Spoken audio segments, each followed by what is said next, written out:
So hi, everyone. Our teammate, Rokas, started working remotely and recently moved from Amsterdam to Cadiz. How could he, like many others right now, discover what people are listening to in his location and help him feel more at home? Our platform, Glimpse, helps you keep track of the music trends moving through your city. How does it work? Well, first, you log in with your account from any DSP so that we can track your listening history. We would then need your location, for which we, of course, also ask permission. Then our algorithm takes the time to perform its magic. And there you have it. In return, you get a uniqueness score relative to your city's music taste.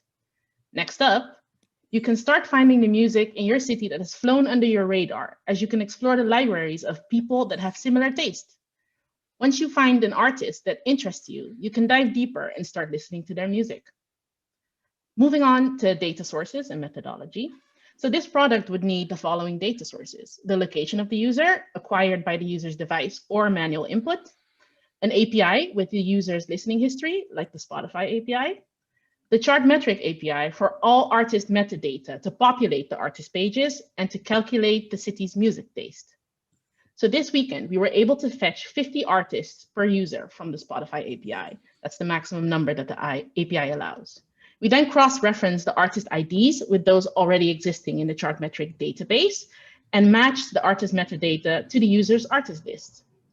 If we were to continue this project, the next steps would be fetching the city's top artists that the Chartmetric API provides, which is confirmed to be accessible in its documentation, then cross-referencing the user's music taste to the city's taste, and that will give the user a uniqueness score.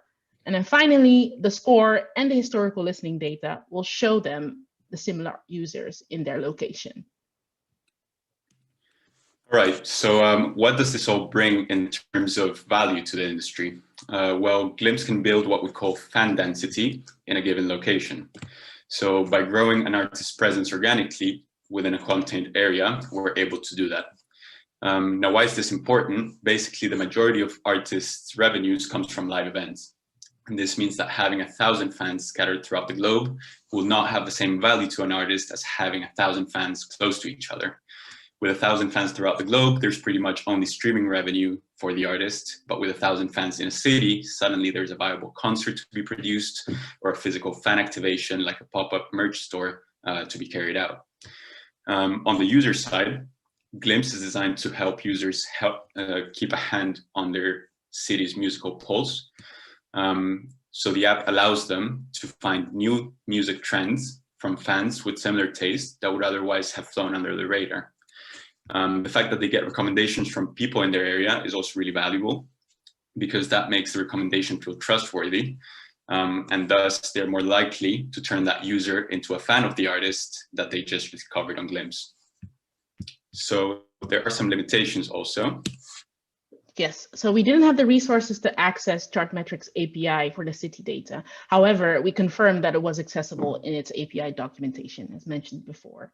And secondly, the uniqueness score might have a negative effect if you rank it lowly.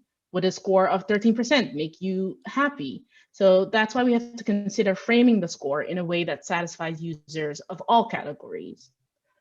Onto the future of this platform, which we think has a lot of potential. We can obviously build social elements into the app, such as a DM feature or sending recommended songs to one another to build an online and perhaps even an offline community. The geographical aspect could give local, smaller artists the chance to build a presence in their community and might even incorporate monetization by doing paid ranking for their undiscovered section. Lastly, we feel that artist teams will have real-time access to the artist's popularity in a location, which can lead to commercial decisions like tours or promotional activities like Nicolas mentioned, pop-up events, and maybe even localized live streaming. Combining it with potential future data sources like Songkick's API can lead to even more live music opportunities. So yeah, we think that this product can change the way fans discover music and build their community, and also for artists to find and grow their audiences in given locations. And we hope you feel the same. Thank you very much. Excellent timing again. Scott, go ahead. Yeah, again, super interesting presentation. How narrow do you envision getting the localization? You know, you're saying at the city level, but if Yeah. a user was willing to put in their postcode, Yeah. because oftentimes, you know, think of, you know, teenagers and how they feel about, you know, what's happening at their school or their neighborhood. Exactly. Yeah. Whether it's around, you know, music, because they already do it around sports teams. You can Exactly. create these elements that are rallying around something. Nicolas, do you want to take this one? Yeah, sure. So actually, I think we can get really granular with this. As a starting point, we said the city level because that's the data that we have available from Chartmetric. But as we keep on adding users, actually we'll be able to get the city average or the local average that may be even smaller than city from the users that we have. So then we don't need to rely on that Chartmetric data anymore. So then that would allow us to actually give information for a smaller perimeter.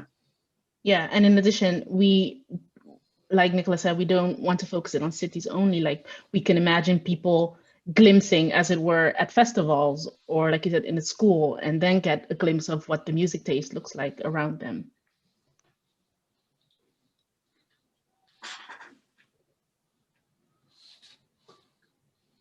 Okay, Rahul, do you want to go ahead and ask your question?